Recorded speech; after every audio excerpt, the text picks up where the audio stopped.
Assalamualaikum warahmatullahi wabarakatuh.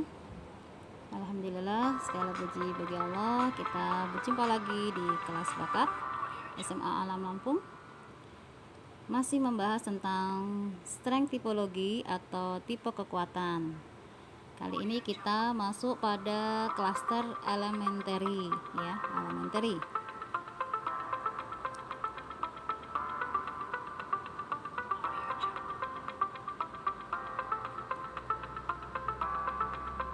Dari 8 klaster kita sudah membahas kurang lebih 6 klaster, ya. Servicing sudah, technical udah, reasoning udah, networking udah, generating idea sudah, thinking sudah, Batman sudah, tinggal elementary, ya. Technical yang belum, ya. Nah, elementary. Oke.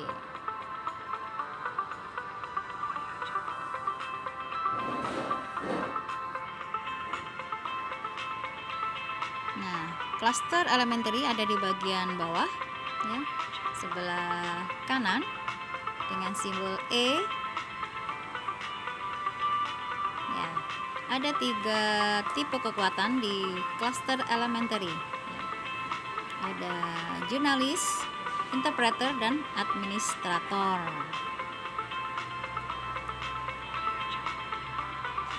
Nah, di strength cluster map dia masuk wilayah individual yang berhubungan dengan admin atau bahasa.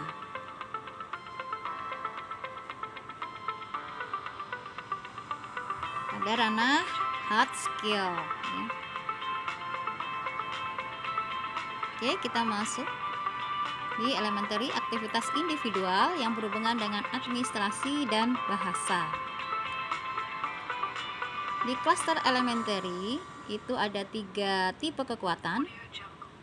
Yang pertama adalah jurnalis, kemudian yang kedua adalah interpreter, kemudian yang ketiga adalah administrator.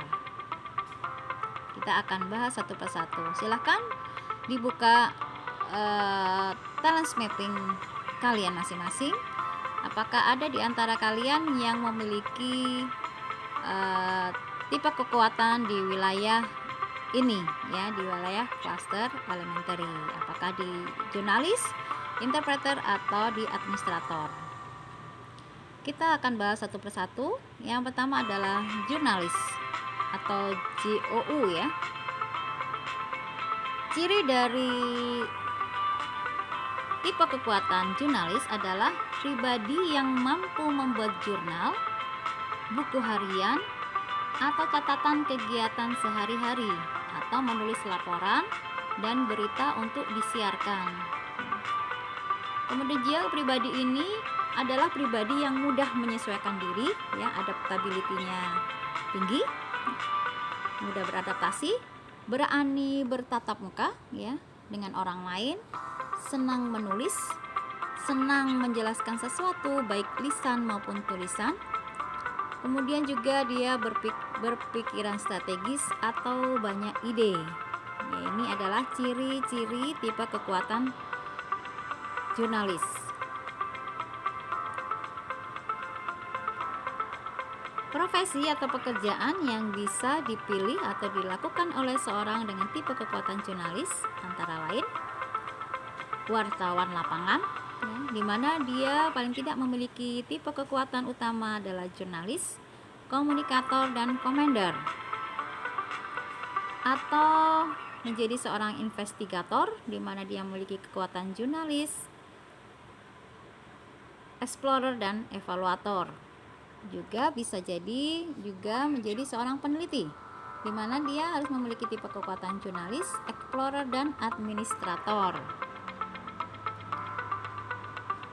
Atau menjadi seorang penulis fiksi atau novel, ya, di mana dia memiliki kekuatan jurnalis, interpreter, dan kreator. Seorang penulis fiksi atau novel. atau menjadi seorang editor dengan tipe kekuatan jurnalis, interpreter, dan quality controller dan lain-lain ya. Masih banyak beberapa aktivitas atau pekerjaan yang bisa dilakukan oleh seorang jurnalis. Aktivitas 4E atau produktif yang dilakukan oleh seorang jurnalis yaitu conceptualizing yaitu menyusun suatu perencanaan untuk dijadikan pedoman masa depan berdasarkan apa yang dilihat, dialami, dan diyakini. Menyusun suatu perencanaan untuk dijadikan pedoman masa depan berdasarkan apa yang dilihat, dialami, dan diyakini. Itu conceptualizing. Kemudian juga bisa melakukan aktivitas 4E yaitu editing.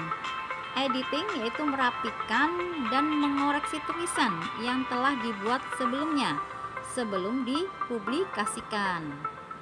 Ya, merapikan atau mengoreksi tulisan, mengedit ya, kerapiannya, tata bahasa, kemudian mungkin ejaannya ya sebelum dipublikasikan. Ada standar-standar tertentu jika suatu tulisan itu akan diterbitkan atau dipublikasikan ya, apakah menjadi sebuah novel, apa jurnal ilmiah atau cerita non-fiksi, biografi, dan seterusnya. Harus dirapikan sesuai dengan standar yang berlaku. Kemudian juga aktivitas lain yaitu redacting. Redacting ini memilih fokus pembahasan dan menyusun kembali dokumen tertulis yang telah siap dipublikasikan. Itu redacting. Makanya dalam sebuah penerbit, sebuah yang berhubungan dengan kepenulisan itu ada yang namanya redaksi ya, redaksi. Dia harus bisa memilih, menyusun gitu dokumen-dokumen atau berita-berita atau laporan-laporan yang akan dipublikasikan ya, sesuai dengan tujuan atau sesuai dengan tema yang diambil untuk saat itu redaksi. Ada dewan redaksi biasanya gitu. Kalau kalian lihat di koran, majalah itu ada namanya dewan redaksi ya, dan ada redakturnya ya, orang-orang yang berhubungan di situ adalah dinamakan redaktur. Orang-orang yang bertugas mengedit, mengoreksi, editor ya, seperti itu.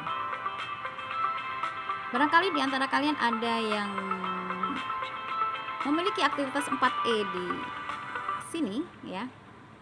Itu berarti Anda adalah memiliki tipe kekuatan jurnalis. Aktivitas lain dari jurnalis adalah reporting, yaitu menyampaikan informasi baik lisan maupun tulisan mengenai sesuatu yang sedang maupun yang telah terjadi ya. Reporter ya, untuk orangnya namanya reporter, yaitu menyampaikan informasi baik lisan maupun tulisan mengenai sesuatu yang sedang maupun yang telah terjadi. Ada namanya reportase pagi, berita ya, atau acara di sebuah televisi ada namanya reportase, yaitu pelaporan tentang informasi atau kejadian atau berita baik lisan maupun tulisan ya. Kemudian selain itu adalah writing ya. Aktivitas jurnalis berikutnya adalah writing, yaitu menulis artikel, ide, dokumen, cerita, atau alat bantu pendidikan ya. Seorang penulis namanya biasanya writer ya. Biasanya dalam sebuah buku ditulis penulis, kemudian atau writer. Kemudian di artikel, apakah dia menulis artikel, buku, novel, apakah cerpen dan seterusnya ya, baik yang ilmiah maupun non ilmiah, baik fiksi maupun non fiksi. Tetapi di mana seorang writer ya, seorang penulis itu mampu menyampaikan idenya, mampu menyampaikan pikirannya secara tertulis, baik berupa artikel, ide, dokumen, cerita, atau alat bantu pendidikan ya. Itu adalah aktivitas writing. Silakan dicek kembali apakah di antara kalian ada yang di antara aktivitas ini yang berwarna merah di strength cluster map ya, di bagian cluster elementary, kemudian di tipe kekuatan jurnalis, adakah yang berwarna merah di situ bagian kotak bagian dalam atau PSS-nya. Oke, kita lanjutkan ke tipe kekuatan berikutnya, yaitu interpreter ya. Ciri dari seorang yang memiliki tipe kekuatan interpreter adalah pribadi ini mampu menginterpretasikan sesuatu, termasuk menerjemahkan ke dalam bahasa lain ya. Interpretasi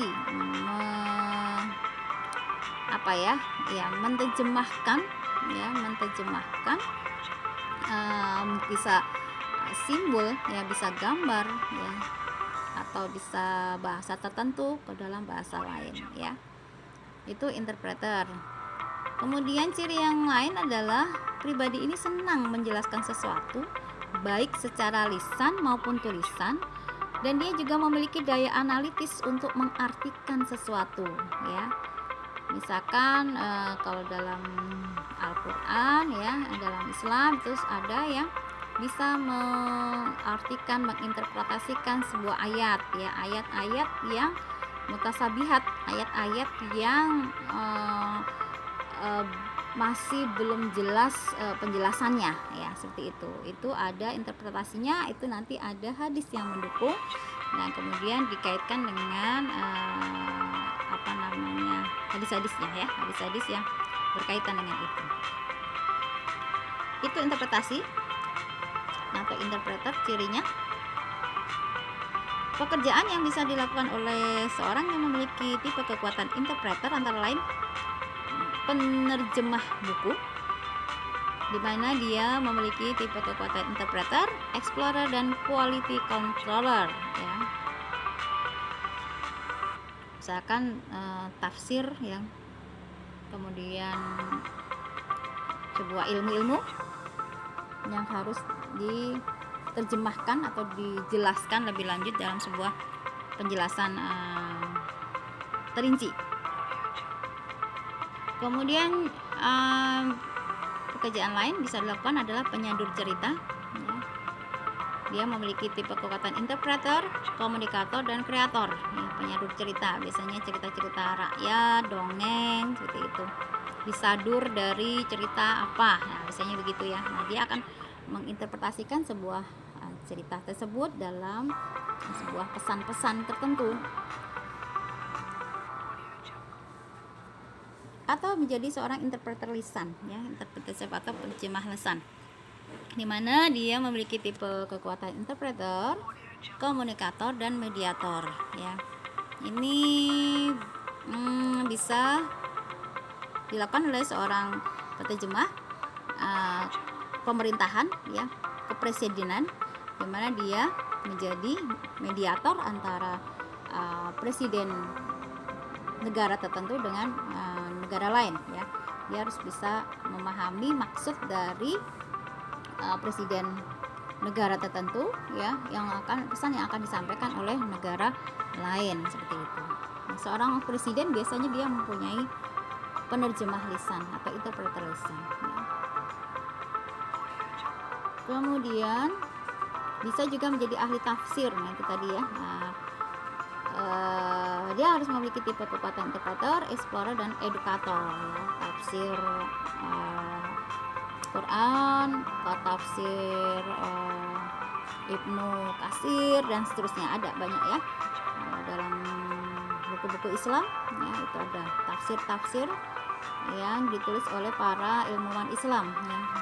Memang khusus juga ada jurusan-jurusan yang berhubungan dengan tafsir, itu menafsirkan sebuah ayat dalam sebuah buku atau penjelasan yang lebih mudah dipahami. Juga bisa jadi seorang desainer ya, desainer di mana dia memiliki tipe kekuatan interpreter, kreator, dan desainer.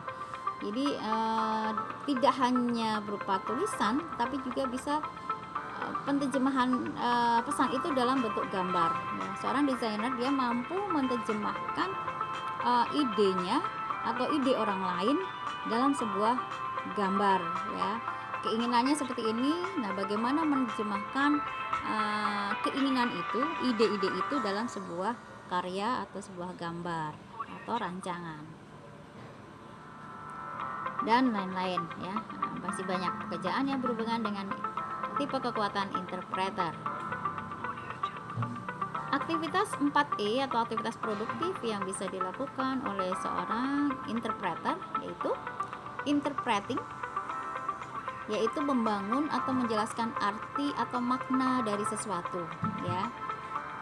Membangun dan menjelaskan arti atau makna dari sesuatu, bisa kalimat, bisa simbol, bisa pesan-pesan tidak tertulis seperti itu, berupa gestur, berupa ekspresi wajah ya. Seorang interpreter mampu menjelaskan arti atau makna dari sesuatu itu ya. Pesan yang ingin disampaikan dalam sebuah kalimat atau simbol yang mungkin tidak dimengerti oleh orang lain. Juga aktivitas lainnya adalah transcribing. Transcribing itu menuliskan kembali dengan lengkap catatan atau steno yang sudah dibuat ya, menuliskan kembali dengan lengkap catatan atau steno yang sudah dibuat. Nah, ini biasanya seorang wartawan ketika dia mewawancarai seseorang ya, atau sedang menangkap ya, sedang menuliskan pidato, menuliskan perkataan seorang yang ingin ditulis beritanya, dia menggunakan simbol-simbol atau dalam bahasa wartawan atau jurnalis itu steno, tulisan steno. Nah, steno ini hanya dia yang mampu membacanya biasanya, kemudian dia bisa menjelaskan lagi dalam bentuk yang lebih lengkap, menuliskan kembali ya. Itu biasanya ada simbol sendiri, dan orang-orang transcriber itu biasanya bisa membacanya dan bisa menuliskan kembali ya, cerita atau informasi yang ditulis dengan simbol atau dengan steno. Atau seorang dokter, biasanya dokter juga menulisnya cepat ya, tulisan cepat sekali. Biasanya nanti yang bisa menerjemahkan adalah apoteker ya, apoteker yang bisa ini adalah resepnya apa ya. Pernah lihat kan tulisan dokter itu acak-acakan gitu seperti itu ya, seolah-olah tidak terbaca, tetapi bagi seorang apoteker dia bisa membaca tulisan dokter tersebut ya. Kemudian translating itu menulis atau mengatakan sesuatu dalam bahasa lain yang diperlukan agar orang yang membaca atau mendengar dapat mengerti ya. Ditranslate ya, dan translating itu menuliskan kembali dalam bahasa lain atau menuliskan atau mengatakan kembali dalam bahasa lain yang diperlukan agar orang yang membaca atau mendengar dapat mengerti ya. Itu tadi penerjemah kepresidenan, penerjemah buku seperti itu ya. Nah, dia menuliskan kembali kemudian mengatakan kembali dengan bahasa yang bisa dimengerti. Seperti buku Harry Potter ya, novel Harry Potter itu dia ditranslate atau dialih bahasakan ke dalam berbagai bahasa di dunia supaya bisa dimengerti oleh orang-orang di seluruh dunia seperti itu. Banyak sekali ya buku-buku dan sebagainya. Nah, itu adalah aktivitas 4E. Siapa tahu di antara kalian ada yang memiliki bakat di sini, maka itu yang coba kalian harus asah dan kembangkan. Kemudian yang tipe berikutnya yang terakhir adalah administrator ya, yang memiliki ciri pribadi yang senang dengan keteraturan, terencana, dan rapi, sehingga suka dengan tugas pengelolaan administrasi organisasi ya. Orang yang senang beberes, bebenah, kemudian teratur, file-file dipisahkan ya, kemudian rapi tugasnya, dan kalau mencatat itu terurut ya, rapi dan terurut, mudah dibaca. Ciri lain adalah pribadi yang mampu mengelola urusan bisnis, organisasi atau lembaga yang rapih dan baik ya. Jadi tidak sekedar pada tugas yang tadi catat-catatan gitu ya, atau memfilekan, mengelompokkan file, tapi juga dia mampu mengelola urusan bisnis, organisasi atau lembaga yang rapi dan baik. Nah, ini adalah ciri dari orang yang memiliki tipe administrator, tipe kekuatan administrator. Pekerjaan apa saja yang bisa dilakukan oleh seorang dengan tipe kekuatan administrator? Antara lain administrator pendidikan, ya, dia harus memiliki tipe administrator, edukator, dan treasurer, ya, karena biasanya berhubungan dengan keuangan juga, ya. Kemudian juga administrator penelitian, ya, seorang dosen, seorang peneliti, ilmuwan itu juga dia perlu memiliki tipe kekuatan administrator, ya, untuk mengarsipkan hasil penelitiannya, ya. Dia juga seorang yang tipe kekuatan explorer dan treasurer, ya, biasanya menentukan tipe kekuatan yang berhubungan dengan dana penelitian, ya, berapa budgetnya dan seterusnya, ya, seperti itu, ya.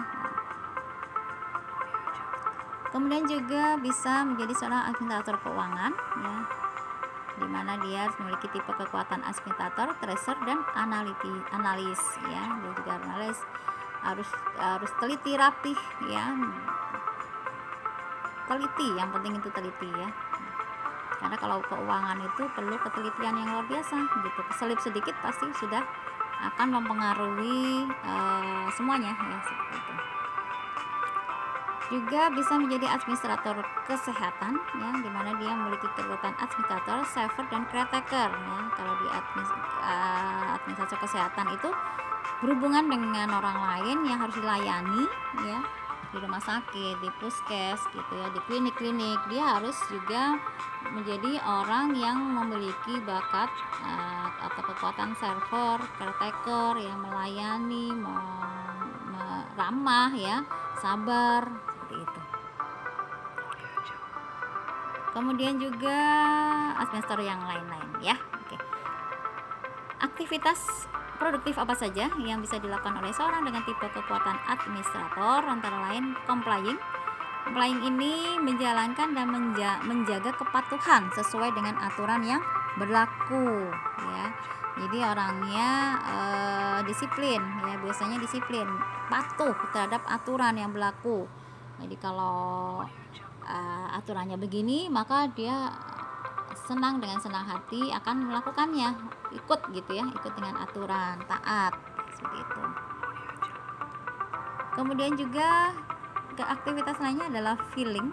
Filing itu menyimpan berkas di tempat yang benar dan rapi dan mudah dicari, ya. Di seorang yang tipe kekuatan administrator itu ada yang memiliki aktivitas kesenangannya adalah menyimpan berkas-berkas atau arsip-arsip itu dengan rapi, ya, dengan rapi di tempat yang benar, kemudian mudah dicari, ya. Oh, ini untuk arsip keuangan, ini arsip database karyawan, kemudian ini file untuk perlengkapan atau peralatan dan seterusnya, ya, dengan rapi, baik di secara print out, ya, secara hardware maupun software. Filenya juga rapi, mau mencari data apa mudah ditemukan di komputernya. Kemudian housekeeping, ya. Housekeeping itu merapikan dan membersihkan serta menata sesuatu, khususnya ruangan, ya. Senang beberes, senang bebersih, ya, merapi-rapikan. Nggak suka kalau lihat ruangan berantakan, ya. Nggak suka kalau melihat ruangan itu tidak rapi, ya, seperti itu. Senangnya bebersih, ya, bebersih. Kemudian juga menata, ya, khususnya pada ruangan, aspek ruangan, ya. Bersih-bersih, rapi-rapi, nata-nata, itu housekeeping. Enggak selalu perempuan yang housekeeping, ada juga laki-laki yang seperti itu. Bahkan di hotel-hotel itu housekeepernya itu banyak laki-laki, ya, merapikan tempat tidur, kemudian merapikan meja makan dan seterusnya, itu banyak laki-laki malahan. Kemudian yang berikutnya adalah organizing. Organizing itu mengatur dan atau menyusun acara, sistem atau prosedur, ya. Organizing, ya. Makanya ada event organizer, ya. Seorang yang mengatur atau yang seorang bisa mengelola sebuah acara, makanya namanya event organizer atau EO ya, mengorganisasi, mengatur, menyusun ya sistem prosedur sehingga rapi, terencana ya, kemudian budgetingnya jelas, kemudian job desk orang-orang jelas, hasilnya juga jelas ya. Organizing ya, mengatur, mengelola sesuatu ya, sistem atau prosedur atau acara. Berikutnya adalah scheduling. Scheduling ini membuat urutan tugas atau aktivitas yang akan dilakukan dalam jangka waktu tertentu ya. Jadi mudah bagi orang yang memiliki tipe kekuatan ini pada ranah administrator, bagian scheduling, dia mudah membuat urutan tugas, aktivitas, time schedule ya, membuat time schedule-nya, tahap-tahapannya gitu ya. Jadi kalau akan melakukan sesuatu ya, sebuah acara, event, project atau apapun bisnis, dia memiliki schedule, memiliki time schedule ya, dan urutannya tahu ya, dari awal itu apa, kemudian seterusnya ya. Bagi kalian yang mudah melakukan ini ketika membuat sebuah project atau business plan ya, itu artinya kalian juga memiliki kemampuan di sini ya, mungkin bisa jadi kalian memiliki bakat di ranah ini ya, membuat urutan tugas, aktivitas yang dilakukan dalam jangka waktu tertentu dan bisa tepat waktu ya. Kalau kalian memiliki yang aktivitas yang complying, pasti kalian akan tepat waktu, disiplin untuk melakukan itu ya. Berikutnya adalah typewriting. Typewriting itu adalah melakukan pengetikan atau masukkan data untuk menghasilkan dokumen, berkas, artikel, dan lain-lain. Jadi mengetik, masukkan data, kemudian merapikan itu datanya juga untuk menghasilkan dokumen, berkas, artikel, dan lain-lain. Senang kalau suruh ngetik-ngetik, sini saya ketikin ya. Ada jasa pengetikan tuh ada. Jadi mengetik apakah mengetik skripsi, penelitian dan seterusnya ya, ada jasanya sendiri, mengetik aja berapa lembar berapa, seperti itu. Dia senang aja memasukkan data gitu, seperti itu, sesuai dengan keinginan ya. Itu mungkin aktivitas di ranah administrator atau di tipe kekuatan administrator. Mungkin coba diperhatikan lagi, apakah ada di antara kalian yang memiliki aktivitas 4E di sini, maka perkuatlah di situ. Mungkin bisa jadi itu adalah jalan kalian untuk menuju sukses, jalan kalian untuk melaksanakan misi kalian ya, misi Allah di muka bumi ini ya. Banyak contoh-contoh untuk pekerjaan itu ya, bisa kalian cek lagi gitu ya, orang menjadi administrator yang terbaik, menjadi seorang jurnalis ya, jurnalis yang keren ya, apakah jurnalis perang, jurnalis bisnis, jurnalis ekonomi dan seterusnya ya, itu akan terus dipakai ya, terus ada ya. Oke, pesannya ini know yourself ya, untuk kurang ada F-nya ya, and be yourself ya. Kenali dirimu sendiri dan jadilah dirimu sendiri. Jangan ngikut orang lain gitu ya. Kalau orang lain bisa itu, kalian belum tentu bisa itu ya. Maka pertajamlah apa yang kalian mampu, apa yang kalian bisa, apa yang menjadi bakat kalian, sehingga kalian akan menjadi sukses dengan bakat itu ya. Belum tentu apa yang kalian ikuti dari teman kalian itu adalah bakat kalian atau kemampuan kalian, potensi kalian ya. Jangan mudah tergiur gitu dengan aktivitas orang lain atau cita-cita orang lain. Jadilah diri sendiri ya. Itu pesan Gusti, dan terima kasih atas perhatiannya. Mohon maaf jika ada salah. Ketemu lagi minggu depan pada pertemuan berikutnya. Terima kasih. Jangan lupa tugasnya diselesaikan. Assalamualaikum warahmatullahi wabarakatuh.